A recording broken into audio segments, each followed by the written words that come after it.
Spice jet విమానంలో సాంకేతిక లోపం తలెత్తింది. బయలుదేరిన కొద్దిసేపటికే హైదరాబాద్, నాసిక్ వెళ్లే స్పైస్ జెట్ విమానంలో సమస్య తలెత్తడంతో తిరిగి శంషాబాద్ ఎయిర్పోర్టులో ల్యాండ్ అయింది. ఉదయం 6:30 గంటలకు శంషాబాద్ నుంచి స్పైస్ జెట్ విమానం నాసిక్ బయలుదేరింది.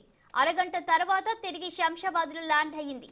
విమానంలోని 84 మంది ప్రయాణికులు సురక్షితంగా ఉన్నారు. 4 గంటలుగా ఎయిర్పోర్టులో ప్రయాణికులు పడిగాపులు పడుతున్నారు. తమకు ప్రత్యామ్నాయ విమానం ఏర్పాటు చేయలేదని ప్రయాణికులు ఆగ్రహం వ్యక్తం చేస్తున్నారు. 5 గంటల నుంచి సరైన స్పందన రావడం లేదని ప్రయాణికులు ఆందోళన చేపట్టారు.